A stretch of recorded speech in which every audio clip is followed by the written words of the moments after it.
described by the media as the dog that did not bark but remained ferocious with every bite, is believed to have affected close to 1/3 of our planet's population. In India itself, an estimated 18 million people died during that time. But ironically, it was also instrumental in uniting the people against the British, who had neglected all healthcare norms. Despite these turbulent times, India saw the birth of its film industry that continues to fly the flag high in our 75th year of independence and has managed to keep the egalitarian spirit of cinema alive for over 100 years. Dada Saheb Phalke not only oversaw the production of Raja Harishchandra, but also of 23 other films between 1913 and 1918.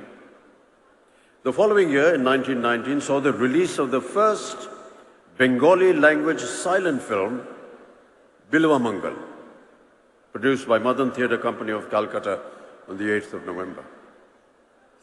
Yet, unlike Hollywood, the initial growth of Indian cinema was slow. Silent films in the West did occasionally touch on the subject of great contagious, including the bubonic plague, but mostly from the safe distance of a few hundred years. However, Indian cinema, unlike the West, had just begun taking its baby steps. And of course, our country's freedom movement was picking up pace at a rate much faster than what the ruling dispensation had foreseen. In 2020, Britain's World War I epic, 1917, directed and produced by Sam Mendes, turned out to be one of the frontrunners of the Oscars. And for many viewers of South Asian descent, the historical drama also offered a glimpse into the role of the Indian military who fought in the Great War.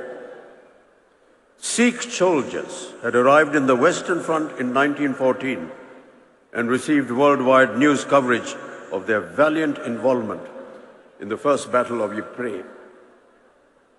Yet, ladies and gentlemen, once the skirmishes were over, their contribution went wildly unrewarded.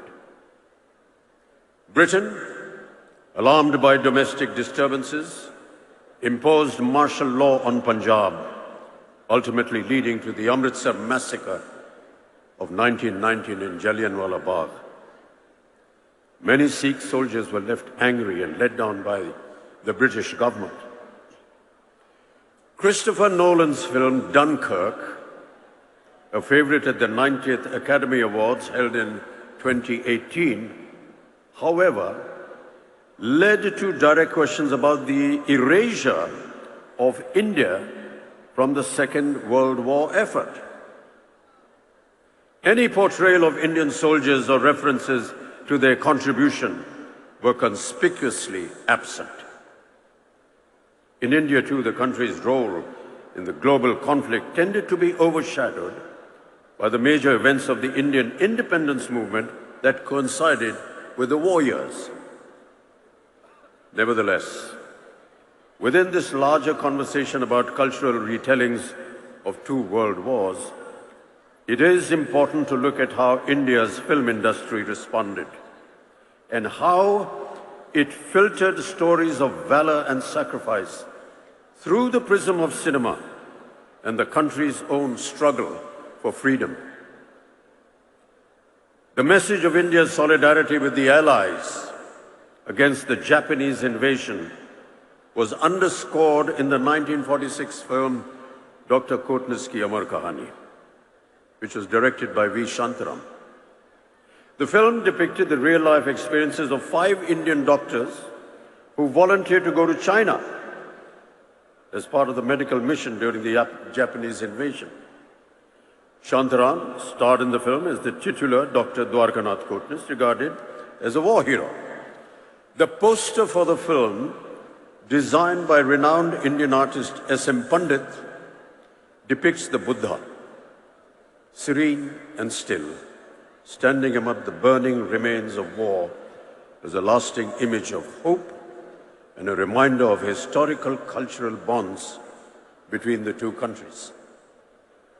The story, among several others, shows that even in the midst of its own struggle against the British, India shouldered its part in this momentous collective responsibility in the global fight against fascism. As native voices started being raised against British oppression and social injustices, often reflected in films of that era, it was inevitable that film censorship was born out of a raging fire and into the consequent clamping down on human rights. Ladies and gentlemen, early film stock, and many amongst my film colleagues would have noticed, had a compound called nitrocellulose, which was used in explosives as gun cotton. Mixed with camphor, it became nitrate film, not explosive, but still violently flammable. In 1897, a year and a half after the first ever film screening in the world, a nitrate fire at the Bazar de la Charité in Paris killed 126 people.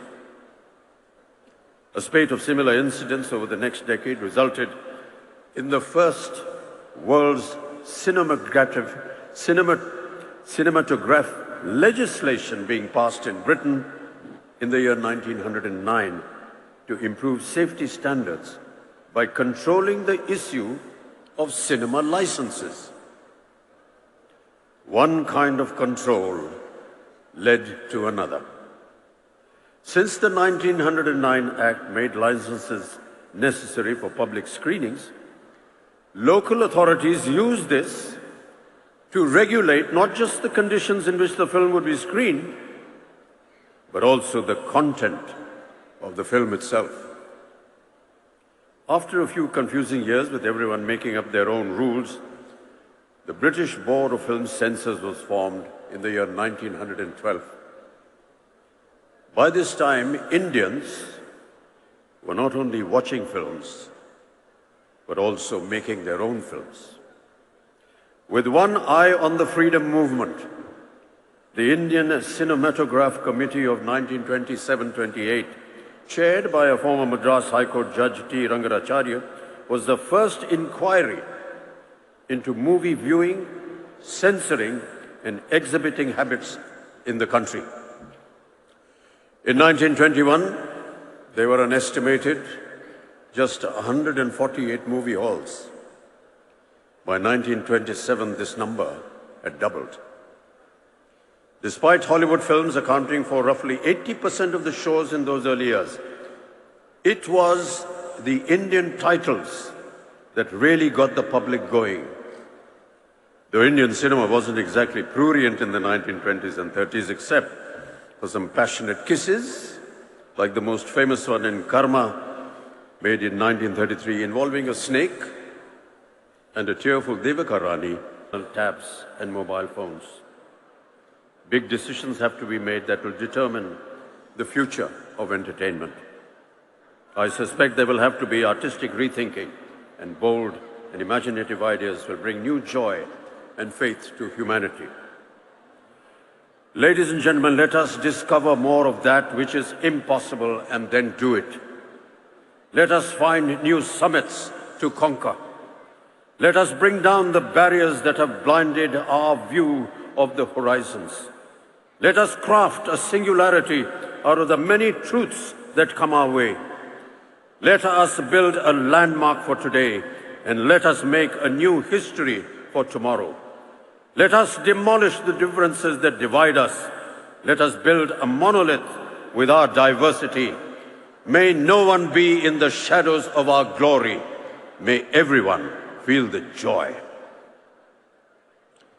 Way back in 1912, atop a ship across the Red Sea carrying him to Glasgow, Gurudev Rabindranath had written these immortal lines that should inspire us all in the darkest hours, offering us courage to seek a new tomorrow.